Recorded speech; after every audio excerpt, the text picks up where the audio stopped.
Estamos de volta com o programa Canal Aberto aqui na PUC TV, também na NET, canal 22. Lembrando que na PUC TV, canal aberto, o programa é o canal 24, né? Da TV aberta. E na NET, canal 22, estamos conversando com o Jones Matos, ele que é sociólogo e também diretor da pesquisa Cerrados.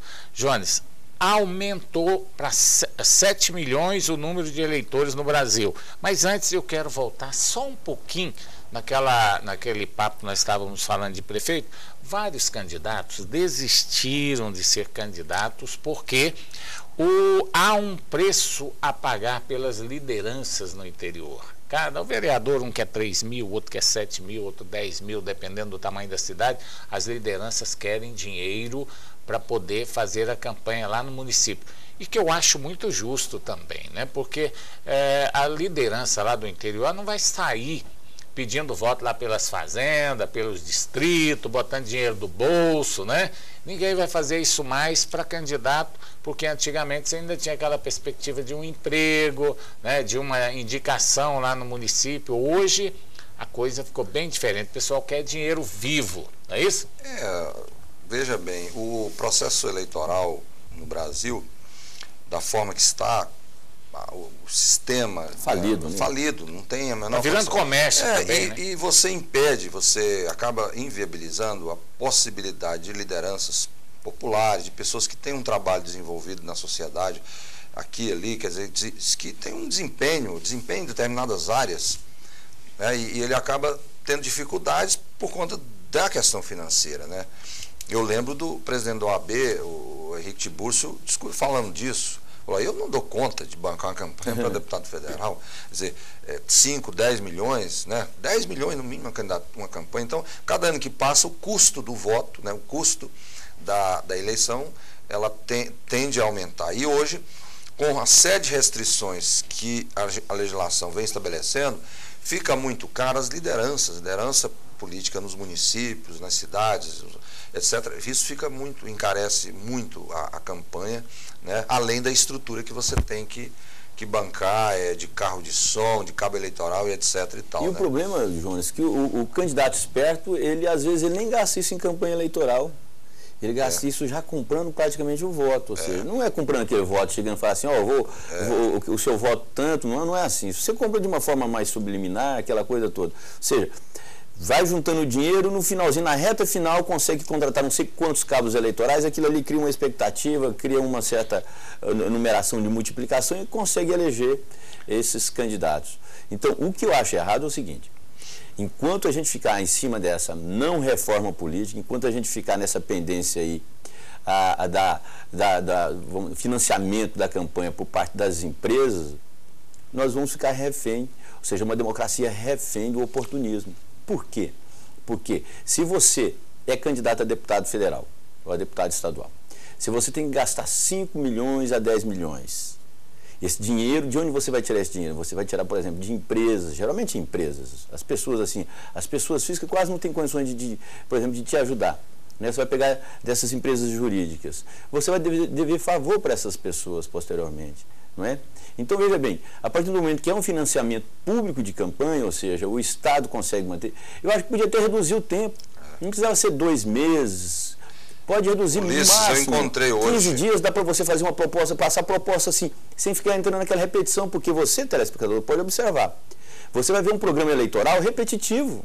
Até porque não tem tantas propostas assim, nós não precisamos de tantas propostas desse jeito, não. Nós precisamos de coisas pontuais. Hoje eu tive conversando com um deputado, já é deputado, é candidato à reeleição, e ele reclamando a dificuldade que ele está tendo da disputa, muito caro, muito difícil, chega com um vereador, ele quer tanto, o outro é isso e aquilo. Ele falou, não é possível, empresários não querem fazer doação, há um ceticismo muito grande das pessoas em atuarem, participarem do processo. Eu observei ele realmente muito frustrado com a campanha. Né? Quer dizer, a coisa não tá tão simples assim. Ele não é um sujeito endinheirado mesmo, não tem tantas posses assim. Então vai ter mais dificuldades do que quem está entrando no processo com mais recursos, com mais dinheiro para sustentar uma campanha. E ela vai se intensificando, a campanha começa agora, mas isso aqui é igual corrida de cavalo. Só fica quem tem força, é os manga larga. Pangaré que não, ele vai ficando para trás. Você colocou quem tem força, esses mangalais, é o cara que trabalha com corporativismo, né? É o que vai trabalhar com o lobby, com os grupos. Então é muito perigoso essa democracia no Brasil. Eu não acredito nessa democracia. Eu não acredito que eu estou vivendo num país democrático de forma alguma. O poder do capital, o poder econômico é muito maior do que qualquer coisa. Então, a partir do momento em que o poder financeiro manda, define a escolha de eleições de seus representantes, nós não vivemos uma democracia. Você pode ver, geralmente nessas eleições, mesmo até para vereadores, essas que são assim um pouco mais, precisam um pouco menos de voto, você pode ver que geralmente pessoas pobres não conseguem se eleger, ou são de grupos, grandes grupos, ou fazem parte de grandes corporações ou de grandes lobbies. A verdade é que nós somos um país capitalista. Capitalista, o dinheiro, ele está na frente em tudo. Mas a eleição... A eleição faz parte do processo. Mas as representações, os grupos, as forças políticas, a disputa eleitoral, em qualquer democracia representativa, em qualquer sistema como é o americano, a França, a Inglaterra, todos também elegem seus representantes, esses grupos, né, para dentro do processo. Agora, existem regras, existem normas diferentes das nossas, né? Não é da forma que está aqui. E o mandato também é um grande problema, porque o mandato aqui pertence ao camarada, pertence ao parlamentar. Ele tem total força, ele tem uma força muito grande, ele se elege, e este é o grande problema hoje, esse é o grande debate. E a sociedade não está participando do processo ainda, e será uma eleição com a participação muito pequena, porque as pessoas estão realmente céticas em relação a política virou um meio de melhorar de vida. Eu me lembro, há alguns anos atrás, eu tinha um conhecido meu que se elegeu vereador em Goiânia. Ele morava numa casa, num bairro mais afastado. Assim que foi eleito, antes de tomar posse, ele já alugou um apartamento no centro, já mudou para o centro, já mudou o nível de vida dele, mudou completamente. Por quê? Porque a partir do momento que ele se elegeu, ele já mudou o padrão de vida dele, ele já passou a receber um salário muito maior. Eu acredito, João, e as coisas mudam. Eu acredito, no meu ponto de vista, numa matemática simples de cidadão normal que observa os políticos, o comportamento dos políticos, eu acredito que o cara, quando se elege, ele já pensa assim, ó, meu mandato é de 4 anos, então 4 vezes 12, 48, então vou ter 48 salários, fora os outros que eles têm, não é? Vamos 55 salários, 56. Aí, que seja de 20 mil. Então ele multiplica aquilo ali tudo, aí ele vê já o que ele pode fazer. Ele pode comprar quantos carros, quantas fazendas, ou então uma fazenda, quantos apartamentos, porque não tem cabimento a forma como os políticos se enriquecem no Brasil. A evolução patrimonial. A evolução patrimonial é muito grande. Ou seja, e eles mesmos é que falam, não, nós ficamos trabalhando diuturnamente, ou seja, cedo da tarde e à noite. Como é que ganha dinheiro? A pessoa que trabalha no Brasil não ganha dinheiro, a pessoa que trabalha não ganha dinheiro. Agora, a pessoa que especula, a pessoa que não sei o quê, assim, essa ganha dinheiro mesmo. Essa enriquece da noite para o dia. É só pegar a evolução patrimonial de todos, eu não vou dizer de todos os políticos nossos, não, mas de 80% o eleitor vai ter essa noção clara, precisa do que eu estou falando.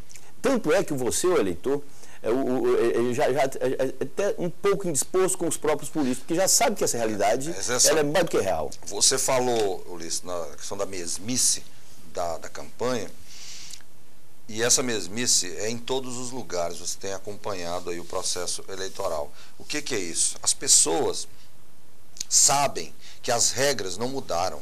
As regras da disputa continuam as mesmas. Então elas vão eleger seus representantes e não vão continuar tendo nenhum papel no processo.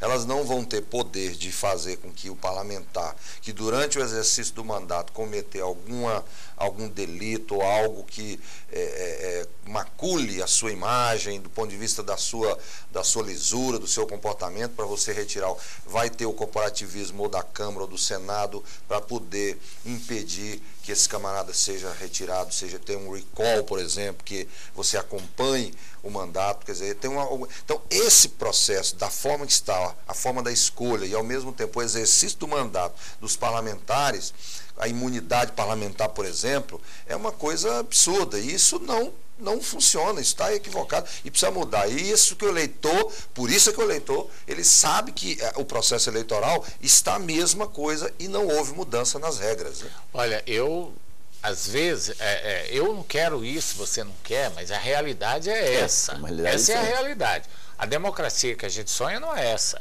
Claro que As eleições que a gente gostaria que tivesse não seria essa. A filosofia dos candidatos também não seria essa.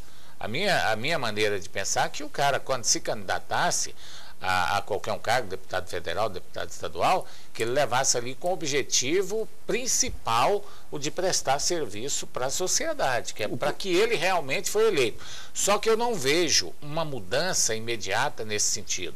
Eu não vejo a democracia melhorando de uma hora para outra. Você Talvez sabe nós tenhamos que ter um choque. O Estado cada vez mais vai tomando os nossos rumos. Ou seja, o Estado brasileiro controla o cidadão, controla a sociedade mais do que tudo. Todos os tipos de impostos, ou seja, colocados hoje pelo sistema administrativo estadual, seja estadual, federal ou municipal, é para controlar o cidadão. Ou seja, programas, a lei do desarmamento, essa chamada lei da, como é que é aquela lei seca, ou seja, são coisas assim gritantes, ou seja, de cima para baixo, ou seja, não existe. Agora você lembra, o governo do Estado foi obrigado a recuar. Primeiro, um aumento da mensalidade dos servidores, ou então dos conveniados pelo IPASGO, teve que recuar também naquela taxa lá do Detran, naquele emplacamento. Então, por quê? Porque são coisas assim, medidas coercitivas, ou seja, goela abaixo e impopulares, extremamente impopulares. É verdade. Mas nós vamos para mais um intervalo comercial, daqui a pouco a gente volta com o programa Canal Aberto.